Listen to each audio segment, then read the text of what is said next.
Okay, roadblock number 6.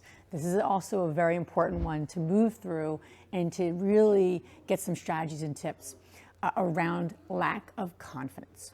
And I really love talking about this particular topic because when you're moving into something new or you're leveling up, right? You're scaling, we all can sometimes have that feeling of lack of confidence. And there's a way to move through that instead of getting stopped. So the question becomes for you, where does your confidence come from? And when you're able to answer that question very, very, very specifically, and then be able to manage it, you're going to create a lot of freedom for yourself. So here's what I mean by that. For many, many, many years, while my husband and I were building our business and we were buying rentals and just building our business and creating more income for ourselves, I had a corporate job, and what I did was professionally I helped companies all across the country with a particular personality assessment. The tool was called the Predictive Index. It's a wonderful assessment, and it really helps identify core behaviors and motivators for people. And what I learned through that, literally over a decade of years working with this tool, I learned that everyone's confidence comes from something different. Not everyone's going to be self-confident. So the key is to know where your confidence comes from, basis of your strengths, what you bring to the table, and then to be able to leverage that and to be able to modify that and also manage it. Because we all can get stopped. We just need to know how to move through where we're getting stopped from a confidence perspective. So let me give you some examples. No matter what assessment you take, and I highly recommend you do take, we're going to give you some suggestions on taking a personality assessment. I'm a big fan of taking as many as you can because it really gives you insight very objectively into your strengths. It also gives you insight into where those gaps might be. So number one, there are people, and you might be one of these people that's high in dominance. Okay, meaning you're more self-confident, self-motivated, self-driven type of person.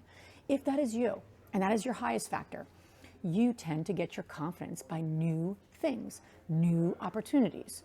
And you get confidence by yourself. You're self-confident. So you might be watching this go, I could figure this out and I'm going to go for it. Not everyone's like that. But to know that new things excite you and you get confidence by that, you'll be able to move through that much faster. It also may mean for you that your confidence goes down when you have to stay in something too long. I know a lot of impatient people who are bored. Once they figured it out, they're onto something else. So again, be mindful of that for yourself. Second trait, high in extroversion. If you are more of an extrovert, meaning you get your energy by other people, you're extroverted, you like people, you like talking to them, you get kind of, jazzed by that. Building relationships and getting positive feedback is where you get your confidence. Talking ideas through is where you get your confidence. So if you're moving into a new niche, short-term rentals, the worst thing an extrovert can do is go read 15 books. You should be part of a group where you can actually ask questions, bounce it off of people, and be part of something where you can really gain your confidence. So again, we have to set ourselves up for success, basis of where we get our confidence from. Third thing is high in patience. If you are someone who's more of a patient person, you like systems, you like processes, you gain your confidence by familiar people, familiar things, then you get your confidence by learning the process, learning the A, B, C, and D of the process. The more familiar, the more comfortable you are with something, the more confident you are. So know that about yourself. In other words, don't just jump into something new and not understand the process and really get into the process and break it down. You're not just going to go off and be a huge risk taker if you're that kind of person. So again, where do you gain confidence? The fourth thing is high formality. These types of folks are very detail-oriented.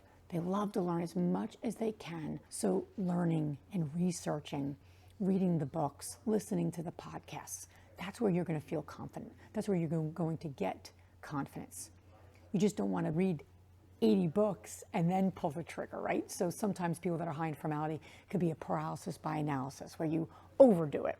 All of these personality traits can be overdone. I don't care who you are, what your strengths are, you can get in your own way.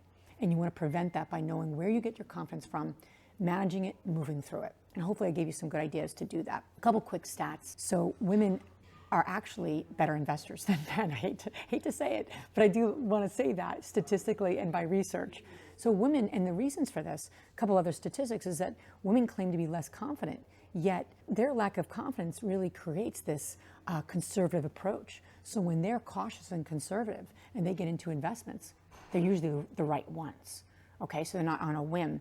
So that's one of the great things that comes from women investing. Again, this is just research and statistics. Again, women tend to think comprehensively and create financial plans based on life goals for themselves and their families.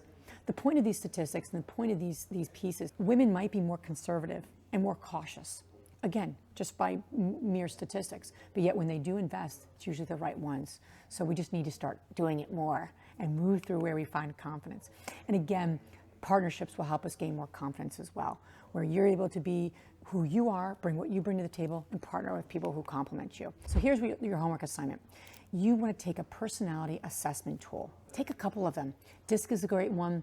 Predictive Index is a great one. StrengthsFinder is a great one. Colby is a great one. There's so many out there. Print, Andresa and I recently took that. It gets to a whole other element of some of our natural tendencies. But you want to get a sense of objective viewpoint of who you are and what you bring to the table, and join a tribe, be around like-minded people, because they're going to help you see your blind spots and also cheer you on and tell you you're doing amazing, which is also very important.